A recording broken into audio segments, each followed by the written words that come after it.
आप अपने शरीर के अंदर मौजूद सभी जरूरी अंगों के नाम जानते हैं?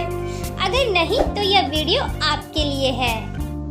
देखो बच्चों, ये है एनस। इसे हिंदी में गूदा कहते हैं। गूदा शरीर से मल बाहर निकालने का अंतिम मार्ग है या पाचन तंत्र का अंतिम भाग है। अब ये देखो बच्चों, ये है रेक्टम। इसे हिंदी में मलाशय कहते हैं।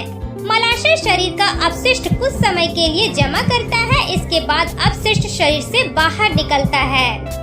अब ये देखो बच्चों, ये है यूरेथ्रा। इसे हिंदी में मूत्र मार्ग कहते हैं। मूत्र मार्ग शरीर से मूत्र बाहर निकालता है या मूत्राशय से जुड़ा होता है। अब ये देखो बच्चों, ये है यूरेटर। इसे हिंदी में मूत्र वाहिनी कहते हैं। मूत्र वाहिनी गुर्दों से मूत्र को मूत्राशय तक ले जाती है। हर व्यक्ति के शरीर में 2 मूत्र वाहिनियाँ होती है। अब ये देखो बच्चों, यह है मेडुला ऑब्लोंगाटा। इसे हिंदी में सुषुम्ना शीर्ष कहते हैं। यह सांस और दिल की धड़कन को नियंत्रित करता है। यह दिमाग का बहुत महत्वपूर्ण भाग है। अब ये देखो बच्चों, यह है सेरिबेलम। इसे हिंदी में अनुमस्तिष्क कहते हैं। अनुमस्तिष्क शरीर का संतुलन बनाए रखता है। यह चलने और दौड़ने में मदद करता है। अब ये देखो बच्चों, यह है हाइपोथैलेमस। इसे हिंदी में हाइपोथैलेमस कहते हैं। यह शरीर का तापमान, भूख और प्यास नियंत्रित करता है। यह दिमाग का बहुत महत्वपूर्ण भाग है। अब ये देखो बच्चों, यह है थाइमस। इसे हिंदी में थाइमस ग्रंथि कहते हैं। थाइमस ग्रंथि शरीर की रोग प्रतिरोधक क्षमता बढ़ाने में मदद करती है। यह बचपन में अधिक सक्रिय रहती है। अब ये देखो बच्चों, यह है एड्रेनल ग्लैंड। इसे हिंदी में अधिवृक्क ग्रंथियां कहते हैं। ये शरीर को तनाव से निपटने में मदद करती है। ये महत्वपूर्ण हार्मोन बनाती है। अब ये देखो बच्चों, यह है पिट्यूटरी ग्लैंड। इसे हिंदी में पीयूष ग्रंथि कहते हैं।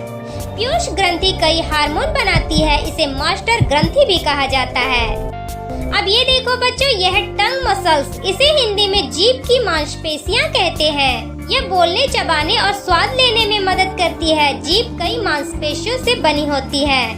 अब ये देखो बच्चों, यह है कैपिलरीज। इसे हिंदी में केशिकाएं कहते हैं। केशिकाएं सबसे छोटी रक्त नलिकाएं होती है। यहीं पर ऑक्सीजन और पोषक तत्व कोशिकाओं तक पहुंचते हैं।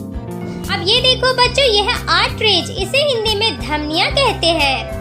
धमनियां हृदय से खून शरीर के सभी भागों तक पहुंचाती है। ये शरीर को ऑक्सीजन देती है। अब ये देखो बच्चों, यह है वेन्स। इसे हिंदी में शिराएं कहते हैं।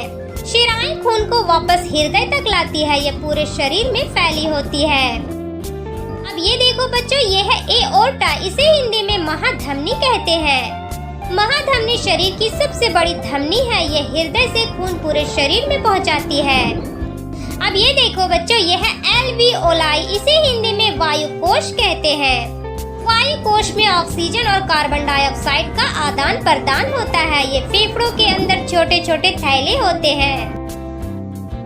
अब ये देखो बच्चों, यह है ब्रोंकाई। इसे हिंदी में श्वास नली कहते हैं।